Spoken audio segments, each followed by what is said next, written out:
നോക്കൂ മാധു പറഞ്ഞതുപോലെ തന്നെ 1.5 വർഷം ഇനി തിരഞ്ഞെടുപ്പിനുണ്ട്. നമ്മളിനി എന്തൊക്കെയാണ് കാണാനിരിക്കുന്നതെന്ന് ഈ 1.5 വർഷത്തിനുള്ളിൽ മാധുവിനെ ആലോചിച്ചറിയാമല്ലോ. രാഷ്ട്രീയത്തിൽ എന്ത് സംഭവിക്കാമല്ലോ.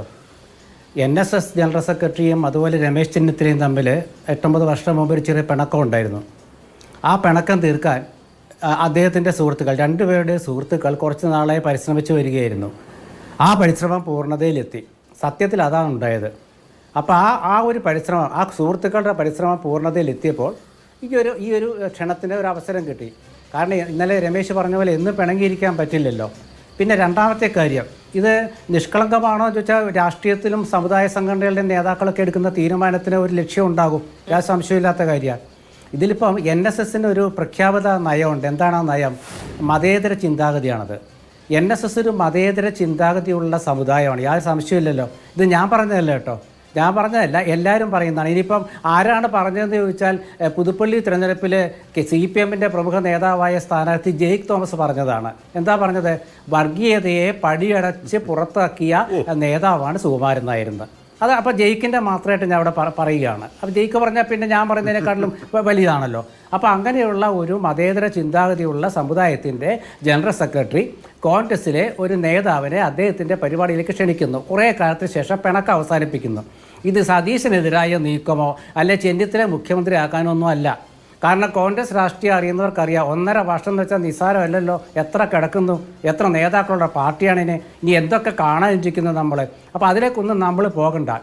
NSSന് രാഷ്ട്രീയമായ ലക്ഷ്യമുണ്ട്. അതിലൊരു പ്രധാനപ്പെട്ട കാരണം ഈ BJPയുമായി ബന്ധമുള്ള ചില NSS നേതാക്കളൊക്കെ ഉണ്ട്.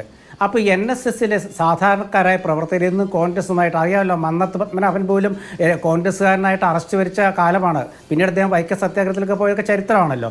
അപ്പോൾ അങ്ങനെ മന്നത്തിൻ്റെ പിന്തലമുറക്കാരായ NSSൻ്റെ പ്രവർത്തകരെ കോൺഗ്രസിൽ നിന്നും വേറൊരു കമ്മ്യൂണിസ്റ്റ് അല്ലാത്ത വേറൊരു പാർട്ടിയിലേക്ക് പോകാനുള്ള ഒരു ഒഴുക്കോട്ടോ ഉണ്ടെങ്കിൽ എന്നൊക്കെ പറയുന്നുണ്ടല്ലോ. അതൊക്കെ ഉണ്ടെങ്കിൽ അതൊക്കെ അവിടെ തടയിടണം.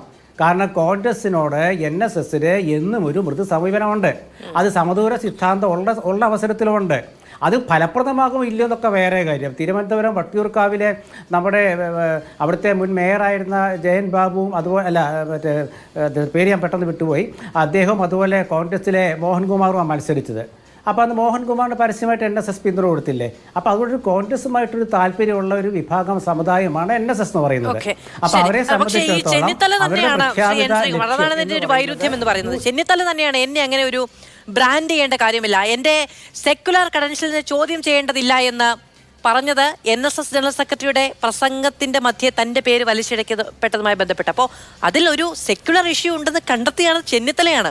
അപ്പം അങ്ങിപ്പോൾ മതേതരം എന്ന് ആവർത്തിച്ച് പറയുമ്പോൾ എനിക്കതല്ല എന്നോ ആണോ എന്ന് തുല്യം ചാർത്തി നൽകേണ്ട, അല്ലെങ്കിൽ ഒരു സർട്ടിഫിക്കറ്റ് കൊടുക്കേണ്ട, അതിന് പിന്തുണയ്ക്കേണ്ട, ഒന്ന് കൈയുയർത്തേണ്ട ആവശ്യകതയില്ല. അത് ചോദ്യം ചെയ്തൊരാൾ ചെന്നിത്തലയായിരുന്നു. അതിലെനിക്ക് ബാധ്യതയില്ല എന്ന് ഞാൻ പറഞ്ഞു നോക്കട്ടെ. അപ്പോൾ ചെന്നിത്തലയ്ക്ക് ആ കാഴ്ചപ്പാടിൽ മാറ്റം ഉണ്ടായിട്ടുണ്ടെങ്കിൽ അതിൻ്റെ ലക്ഷ്യം എന്താണ്? ഇനി ആ കാഴ്ചപ്പാട് അങ്ങനെ മാറ്റി എഴുതാൻ പെരുന്നയിൽ നിന്നൊരു സപ്പോർട്ട് കിട്ടിയിട്ടുണ്ടോ? അങ്ങനെയാണെങ്കിൽ അതിന് താല്പര്യം എന്താണെന്നാണ് നമ്മൾ ചോദിക്കുന്നത്. ഇപ്പം ഈ ഫ്ലോറിൽ വെച്ച് നമ്മൾ NSSൻ്റെ മതേതരത്വത്തെ പറ്റി ചർച്ച ചെയ്തിട്ട് കാര്യമില്ല. അതങ്ങനെയല്ല. NSS ജനറൽ സെക്രട്ടറിയുടെ പ്രസംഗം മധ്യേ തൻ്റെ പേര് പരാമർശിച്ചപ്പോൾ തൻ്റെ മതേതരമായ ഒരു ബാക്ക്ഗ്രൗണ്ടിന് താൻ ഇത്രയും കാലം ആർജിച്ച രാഷ്ട്രീയത്തിൻ്റെ മതേതര സ്വഭാവത്തിന് ചോദ്യം ചെയ്യപ്പെട്ടെന്ന് തോന്നിയത് ചെന്നിത്തലയ്ക്കായിരുന്നു അന്ന്. അതിനെ തുടർന്നാണല്ലോ ഈ പറയുന്ന വിവാദങ്ങളൊക്കെ ഉണ്ടായത്.